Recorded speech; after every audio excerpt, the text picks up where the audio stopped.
माननीय सौ निकिता वट्टे मॅडम यांना व्यासपीठावर घेऊन येत आहे कुमारी सावी नाईक.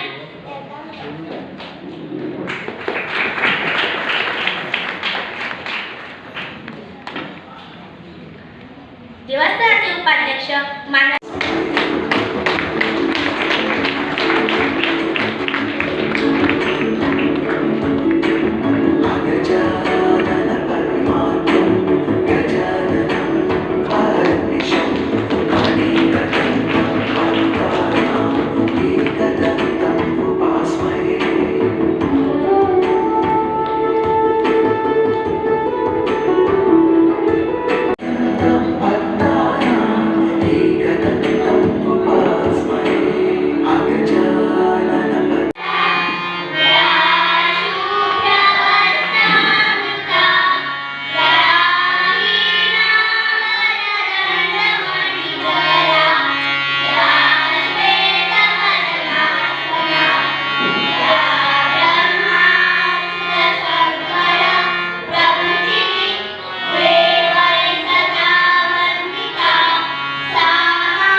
ठेवीत आहे. जून महिन्यात अभ्यासाचे व शालेय कार्यक्रमाचे नियोजन करण्यात आले. मुलांचा सर्वांगीण विकास व्हावा यासाठी अनेक उपक्रम राबवण्यात आले आहे. शाळेत विद्यार्थी जास्त असो किंवा कमी असो, विद्यार्थ्यांना तयार करणे तेवढेच महत्त्वाचे. विद्यार्थी ज्ञानार्जन करीत असताना त्यांच्या सुप्त गुणांना वाव मिळावा, कला व क्रीडा सांस्कृतिक क्षेत्रात मुले पुढे यावेत. एवढेच नव्हे तर विद्यार्थी ज्या कलेमध्ये हुशार आहे ती कला ओळखून त्या कलेमध्ये विद्यार्थ्याला प्रोत्साहन देऊन त्यांना पुढे आणणे ही 21व्या शतकातील अत्यंत महत्त्वाची बाब आहे. शाळा समूह खांडोळामार्फत घेतलेल्या स्पर्धेमध्ये या शाळेतील विद्यार्थ्यांनी भाग घेतला व बक्षिसे पण मिळवली. या सर्व विद्यार्थ्यांना हार्दिक अभिनंदन. या शैक्षणिक वर्षात एडीएम कोंडा माननीय सौभाग्यवती उमा कुकळकर मॅडमनी या शाळेला अकस्मात भेट दिली व इन्स्पेक्शन केलं गेलं. या शाळेला स्वच्छ शाळा असा शेरा दिला गेला. या वर्षाची शैक्षणिक सहल तांबडी सुल्ला बोंडला या ठिकाणी गेली होती. विद्यार्थ्याशिवाय कोणतेही काम पूर्ण होऊ शकत नाही. या शाळेच्या प्रगतीसाठी मी व विद्यार्थी एका दिलाने या शाळेसाठी कार्य करीत असतो, याचा मला अभिमान आहे. याचं प्रत्यक्ष उदाहरण म्हणजे विद्यार्थ्यांनी आजच्या कार्यक्रमात केलेले सूत्रसंचालन. तसेच प्रत्येक कार्यक्रमात या शाळेचे माजी विद्यार्थी सहभाग होतात. पुन्हा एकदा सर्व विद्यार्थ्यांचे हार्दिक अभिनंदन करून सरकारी प्राथमिक विद्यालय बिटकी या आमच्या शाळेचा अहवाल मी संपविते.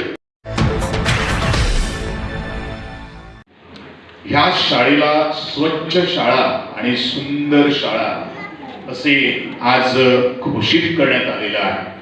आणि हे केव्हा शक्य असतं? ज्या वेळेला ह्या शाळेतल्या प्रांगणामध्ये किंवा ज्या लोकवस्ती आहे ते गावाचे सुंदर लोक, त्या गावातल्या सुंदर लोकांचे सुंदर विचार आणि जसं आरबी सरांनी सांगितलेलं आहे संस्कार हे खूप महत्वाचं आहे. आता ज्या भाषेतून आपण शिकतो त्या भाषेतूनच तुम्हा आम्हा सर्वांवर आज गर्भसंस्कार झालेले आहेत. आणि म्हणूनच गर्भसंस्कार हे खूप महत्वाचं आहे. ज्यावेळी आपण आपल्या मुलाला एक आकार देण्याचा प्रयत्न करतो त्या आईला वाटतंय की माझे बाळ जे आहे ते जन्माला यायचं आहे, ते बाळ कसं असावं, आपल्याला त्या बाळाला कसा आकार देता यावं आणि जन्माच्या येण्यापूर्वी जर संस्कार जर चांगले जर प्रतिबंधित जर झाले तर मला वाटतं या शाळेची मुलं खूप गरुड झेप घेणार. कारण ज्या तऱ्हेनं मागच्या वर्षी गोव्याचे आदरणीय मुख्यमंत्री डॉक्टर प्रमोदजी सावंत इथं आले होते, मी पण त्यांच्या सोबत होता. आणि आज ज्या तऱ्हेने ह्या मुलांवरती ज्या शाळेच्या शिक्षकांनी आणि पालकांचा जो संस्कार जो आहे तो खरोखरच वाखणण्याजोगा आहे. कारण खूप कमी शाळा अशा असतात की शाळेचा एक पाहुणा आल्यानंतर आपण म्हणतोय ना आमच्या भारतामध्ये अतिथी देवो भव ह्या वाक्य प्रचाराला आज खूप महत्व प्राप्त झालेले आहे संपूर्ण जगामध्ये. आणि अशा तऱ्हेची पाहुण्यांची जेव्हा ये जा बस उठ ह्या गोष्टी ह्या वयात या कोमल वयात जर आपण त्यांना शिकवलं तर मला वाटतं ही मोठी झाल्यावर मुलं तुमचं नाव नक्कीच आपल्या पालकांचं नाव आणि या शाळेचं नाव आणि त्याचप्रमाणे या गावचं नाव खूप वर काढणार, त्यात तिळमात्र देखील शंका नाही. आणि म्हणूनच मी सातत्याने म्हणत आलेलो आहोत, आमच्या ज्या शाळा खास करून आमच्या मराठी शाळा किंवा कोकणी ज्या शाळा ज्या आहेत ते शाळा आज ह्या कार्यक्रमाच्या नंतर जो सांस्कृतिक जो कला आपण सादर करणार आहात ती कोणत्या भाषेने आपण सादर करणार आहात?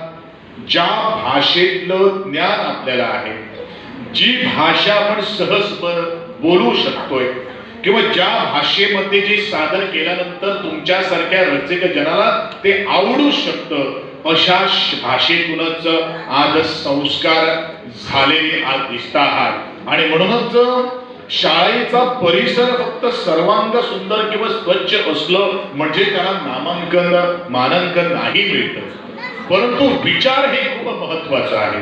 शाळा स्वच्छ ठेवण्यासाठी जर स्वच्छ विचार जर आपल्याकडे जर असले तर शाळेचा सभोवतालीचा प्रकार आज खूप सुंदर होतोय. आणि म्हणूनच मी सातत्याने सांगितलेलं आहे, जो लीडर जो आहे, जो कॅप्टन जो आहे, तो कॅप्टनची भूमिका खूप महत्वाची आहे. आणि म्हणून वास्तविकता माझ्या मुलांना पण मी सांगू इच्छितो की यशाच्या शिखरापर्यंत पोहोचण्यासाठी किंवा ध्येय गाठण्यासाठी एक प्रोसेस लागतोय, एक प्रक्रिया लागते. ही प्रक्रिया आपण कधीच बायपास करू शकत नाही किंवा आयुष्याला जर भरारी जर आपण घेत असाल तर त्याला शॉर्टकट नाही.